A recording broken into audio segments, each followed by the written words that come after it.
और अब बात होगी गहलोत सरकार के सुपर कॉप्स की। जी हां, वो सुपर कॉप्स जो एसीबी में तैनात हैं और मुख्यमंत्री अशोक गहलोत के एंटी करप्शन एजेंडे को लागू करने में जुटे हुए हैं। हम बात कर रहे हैं एसीबी के DG doctor Alok Tripathi, ADG Saurabh Srivastava और आईजी दिनेश एमएन की, जिन्होंने करीब 70 दिनों में ही 52 ट्रैप किए। और इसी कड़ी में अब इस टीम ने एक और बड़ी मछली पर कार्रवाई की है।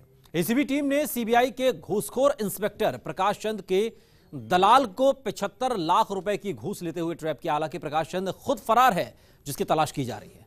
रिपोर्ट देखिए। जो करते हैं करप्शन का दी एंड, जो लागू करते हैं गहलोत का एंटी करप्शन एजेंडा, जो जान की बाजी लगाकर पकड़ते हैं बेईमानों को, एक कप्तान और उनके 2 जांबाज लेफ्टिनेंट जुटे मिशन में। डॉक्टर आलोक त्रिपाठी की अगुवाई में जुटे सौरभ श्रीवास्तव और दिनेश एमएन, जिन्होंने करीब 70 दिन में किए 52 ट्रैप। दी सुपर कॉप्स। शोले मूवी का एक डायलॉग बड़ा मशहूर है। यहाँ से 50-50 कोस दूर गांव में जब बच्चा रात को रोता है तो माँ कहती है, बेटे सो जा, सो जा, नहीं तो गब्बर सिंह आ जाएगा। कुछ ऐसा ही खौफ इन दिनों राजस्थान की एसीबी टीम ने घूसखोरों में कायम कर दिया है कि अब अगर कोई घूस लेगा तो एक ही आवाज आएगी, मत ले बेटा, वरना एसीबी आ जाएगी। जी हां, कप्तान यानी एसीबी के डीजी आलोक त्रिपाठी के नेतृत्व में 2 लेफ्टिनेंट यानी एडीजी सौरभ श्रीवास्तव और आईजी दिनेश एमएन एक के बाद एक बड़ी मछलियों को फंसा रहे हैं। इस टीम का एक ही मकसद है, मुख्यमंत्री अशोक गहलोत के एंटी करप्शन मैंडेट को पूरा करना, जो ये बखूबी कर रहे हैं। पहले कोटा में नारकोटिक्स डिपार्टमेंट में तैनात आईआरएस सहीराम मीणा हो या फिर जयपुर के झोटवाड़ा के एसीपी आस मोहम्मद, इसी कड़ी में एक और बड़ा कदम उठाते हुए इन सुपर कॉप्स ने सीबीआई में चल रहे घूसखोरी के खेल का पर्दाफाश किया है। जयपुर में एसीबी की टीम ने कार्रवाई करते हुए सीबीआई इंस्पेक्टर प्रकाश चंद्र के दलाल शांतिलाल को 75 लाख की घूस लेते रंगे हाथों गिरफ्तार किया है। एसीबी ने जानकारी देते हुए बताया कि परिवादी की गृह निर्माण सहकारी समिति है, जिसका एक केस हाईकोर्ट में चल रहा है और मामले की जांच सीबीआई कर रही है। मामले में इंस्पेक्टर ने दलाल के जरिए 1.5 करोड़ रुपए की घूस मांगी थी, जिसमें से 90 लाख रुपए तो वो पहले ले चुके थे। आज 30 लाख नकद और 45 लाख के चेक के साथ एसीबी ने दलाल को रंगे हाथ धर लिया। हालांकि प्रकाश चंद्र कार्रवाई की भनक लगते ही फरार हो गया। अभी तक की जो सूचना हमारे पास है उसके हिसाब से ये कुछ गृह निर्माण समिति के संबंध में किसी विवाद को लेकर के 18 केसेस पहले दर्ज हुए थे और इन केसेस को हाई कोर्ट के आदेश से सीबीआई में ट्रांसफ़र किया गया था। इन 18 केसेस में से 3 केसेस के इन्वेस्टिगेशन ऑफिसर प्रकाश चंद थे और इन 3 केसेस में हमारा परिवादी मुलजिम भी नहीं था, लेकिन उसको ये धमकाया जा रहा था कि हम आपको इसमें मुलजिम बना देंगे, अन्यथा आप हमको पैसे दो, जिसके 90 लाख पहले लिए थे और 75 लाख कल उन्होंने प्राप्त किए। सीबीआई के अधिकारी लगातार हमको सहयोग कर रहे हैं और हमारी टीम के साथ भी हैं और उन्होंने ये जानकारी दी है कि प्रकाश चंद दिल्ली पुलिस के अधिकारी हैं और डेपुटेशन पे यहाँ पर कार्यरत हैं। एसीबी के मुताबिक काफी समय से इंस्पेक्टर प्रकाश चंद पर नजर रखी जा रही थी और जिसके चलते उसकी बेईमानी की परतें खुलती चली गई। एसीबी ने इस कार्रवाई को अंजाम दे दिया। फिलहाल प्रकाश चंद की तलाश जारी है। इस रिश्वत देने लेने के कार्यक्रम का दूसरा जो हिस्सा था उसको अंजाम दिया गया और शांतिलाल आंचलिया ने इन परिवादी से उस प्रकाश चंद के द्वारा मुकदमों में सुविधा दिलाने के नाम पर 30 लाख रुपए नकद और 45 लाख रुपए के सेल्फ चेक जो हस्ताक्षर शुदा थे ये रिसीव किए।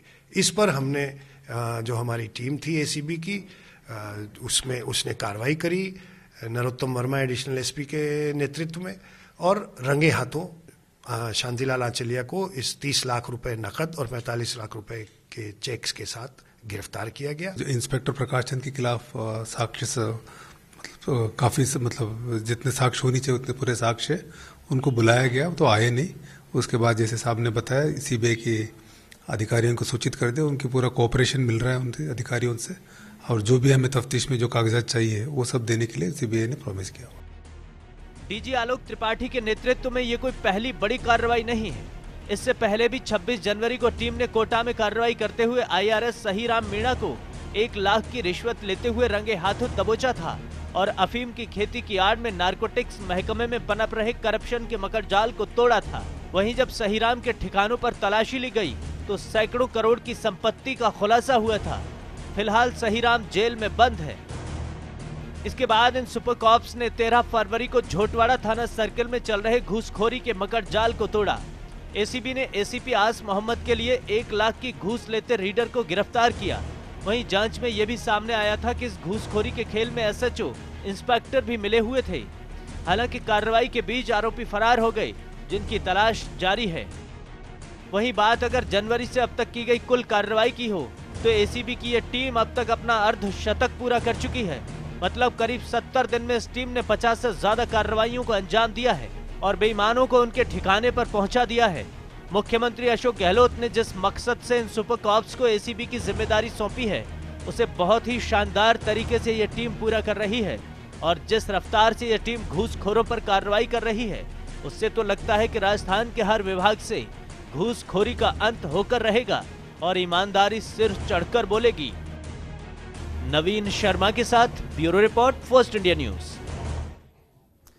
मुख्यमंत्री गहलोत के ये जो 10 सुपर कॉप्स हैं, इनके कुछ और हैरतअंगेज कारनामे आपको दिखाएंगे। कुछ और हैरतअंगेज तरीके से इन्होंने जो शिकंजा कसा है भ्रष्टाचारियों पर, उसकी कुछ और दास्तां होगी। लेकिन यहाँ रुकने एक बहुत छोटे से ब्रेक के लिए होंगे फौरन हाजिर। आप कहीं जाइएगा नहीं, बने रहिए हमारे साथ, देखते रहिए फर्स्ट इंडिया न्यूज। स्वागत है आपका। और अब आगे बढ़ेंगे 10 सुपर कॉप्स में। दरअसल प्रदेश में एसीबी ने पहली बार देश की सबसे बड़ी जांच एजेंसी सीबीआई के ऑफिसर के खिलाफ ट्रैप की कार्रवाई की। इंस्पेक्टर प्रकाश ने दलाल के मार्फत परिवादी से 1.5 करोड़ रुपए की डिमांड की थी। और इस पूरे मामले का कैसे खुलासा हुआ है, जरा इस रिपोर्ट में देखिए।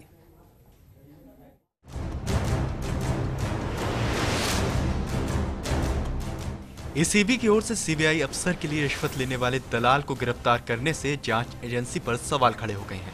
रिश्वत का खेल धोखाधड़ी के एक मामले में परिवादी को मदद करने से शुरू हुआ था। दलाल खुद परिवादी के घर पहुंचा। लेन देन पर बात चलते चलते 1.5 करोड़ तक पहुंच गई। 14 फरवरी को सीबीआई इंस्पेक्टर प्रकाश चंद और दलाल शांतिलाल की करतूतों से परेशान होकर परिवादी एसीबी के आईजी दिनेश एमएन के पास पहुंचा। शिकायत के बाद एसीपी ने शांतिलाल के मोबाइल नंबर को सर्विलांस पर लगवा दिया। करीब 22 दिन तक एसीबी ने मोबाइल नंबर को सर्विलांस पर लेने के बाद 850 से ज्यादा कॉल सुने और इंस्पेक्टर प्रकाश चंद की ओर से दलाल शांतिलाल के मार्फत रिश्वत मांगने की पुष्टि की। दलाल और इंस्पेक्टर को पकड़ने के लिए 6 मार्च को पूरी तैयारी कर ली गई। गुरुवार शाम 7 बजे एसीबी की टीम ने दलाल शांतिलाल के घर पर दबिश देकर रिश्वत कांड का भांडाफोड़ कर दिया। एसीबी की जांच में सामने आया है कि परिवादी के पास रिश्वत के लिए डिमांड के अनुसार नगद 60 लाख रुपए की व्यवस्था नहीं हुई, तो दलाल ने इंस्पेक्टर के कहने पर 15 लाख रुपए की राशि बढ़ा दी थी। ऐसे में परिवादी से दलाल शांतिलाल ने खुद 11 सेल्फ चेक 45 लाख रुपए के भरवा कर लिए थे। एसीबी की जांच में सामने आया है कि आरोपी इंस्पेक्टर प्रकाश चंद को जब दलाल के मार्फत परिवादी ने रिश्वत की राशि देने से देरी की तो आरोपियों ने परिवादी पर पेनल्टी लगा दी। ऐसे में परिवादी को पेनल्टी के 10 लाख रुपए और 5 लाख रुपए सिक्योरिटी के रूप में दलाल को अतिरिक्त राशि देनी पड़ी। पेनल्टी और सिक्योरिटी की राशि नहीं देने पर आरोपी दलाल पर बार बार परिवादी पर दबाव बनाता रहा। अभी मामले में और खुलासे होने बाकी हैं। दलाल हर रोज परिवादी को 8 से 10 बार फोन करके डराता था। आरोपी इंस्पेक्टर के घर की तलाशी में मिले प्लॉट और जमीन के दस्तावेज एसीबी की कार्रवाई के बाद से सीबीआई ने आरोपी इंस्पेक्टर प्रकाश चंद को सस्पेंड कर दिया। अब सीबीआई भी आरोपी प्रकाश की तलाश कर रही है। एसीबी ने सीबीआई से आरोपी के सर्विस संबंधित रिकॉर्ड मांगे हैं। धोखाधड़ी केसों की जांच कर रहे इंस्पेक्टर प्रकाश चंद ने परिवादी को फोन करके एसीबी ऑफिस बुलाया था। परिवादी किसी भी मुकदमे में आरोपी नहीं था, फिर भी इंस्पेक्टर उसको धमका रहा था। परिवादी की दुकान पर एक दिन इंस्पेक्टर प्रकाश चंद का दलाल शांतिलाल खुद ही पहुंच गया और कहा, मैं मदद कर दूंगा, मेरे घर पर आकर मिलना। दलाल परिवादी को उसके घर का पता देकर गया था। तब परिवादी शांतिलाल के घर पर गया तो उसने इंस्पेक्टर से बात करके 90 लाख रुपए की डिमांड कर डाली। पहले सुनिए दलाल और परिवादी के बीच क्या बातचीत हुई। हेलो साहब नमस्कार। यार, तुम अगर डिले करोगे तो केस तुम्हारे खिलाफ दिनों दिन मजबूत हो जाएगा। साहब मैं व्यवस्था कर रहा हूँ। ऐसा नहीं है, फिर मुझे दोष मत देना, फिर पुराने भी भूल जाना। साहब मैं नगद देने की व्यवस्था कर रहा हूँ। फोन पर फिगर के बारे में बात मत करना और ना ही किसी का नाम लेना। ठीक है, मैं जल्दी काम कर दूंगा, आप निश्चिंत रहो। मेरे पास नगद की इतनी व्यवस्था नहीं हो रही है। साहब से बात हुई थी, कल वो प्लॉट तो दिखाओगे? ठीक है, दोपहर को फोन करके आ जाओ। अच्छा, कल बात करते हैं। परिवादी ने कहा, मैं आरोपी ही नहीं हूं तो रिश्वत क्यों दूं? तो इंस्पेक्टर ने एक नोटिस जारी कर दिया। तब परिवादी घबरा गया और वापस दलाल के पास पहुंचा। परिवादी ने शर्त मान ली और 6 महीने में अलग अलग दफा दलाल के मार्फत इंस्पेक्टर को 90 लाख रुपए दे दिए। इंस्पेक्टर प्रकाश चंद ने दबाव बनाने के लिए परिवादी को नोटिस जारी कर दिया। दलाल शांतिलाल ने परिवादी को एक आवासीय योजना में एक प्लॉट देने की डिमांड की। आइए आपको सुनाते हैं इंस्पेक्टर प्रकाश और दलाल शांतिलाल के बीच क्या बातचीत हुई। हेलो। हाँ साहब। उसकी दुकान पर मिलकर आए क्या? हाँ, गया तो था पर घर बुलाया था, वो घर आ गया था। नगद की व्यवस्था नहीं हो रही है। प्लॉट की बात कर लो। मैं देख कर आया तो था पर आप भी चलो, प्लॉट थोड़ा महंगा है साहब। प्लॉट नहीं है तो फिर नकदी की बात करो, सब नगद ही लेंगे। साहब उससे लगता है व्यवस्था नहीं हो पा रही है। कल एक नोटिस देकर रिकॉर्ड मंगाता हूं, अपने आप बात कर लेगा आपसे। ठीक है साहब, कल ही कर दो ये काम तो। ठीक है, आप नोटिस दो, फिर मैं उसे फोन करके घर बुलाता हूं। तब परिवादी शांतिलाल और इंस्पेक्टर प्रकाश को एक आवासीय योजना में प्लॉट भी दिखाकर लेकर आया, लेकिन वहां पर दोनों को करीब 1 करोड़ रुपए का प्लॉट पसंद आया। इससे परिवादी ने प्रकाश को वह प्लॉट देने से इनकार कर दिया। तब प्रकाश ने उससे नगद 60 लाख रुपए की डिमांड कर डाली। Bureau report, first India. Doctor Subhash Garg के केंद्रीय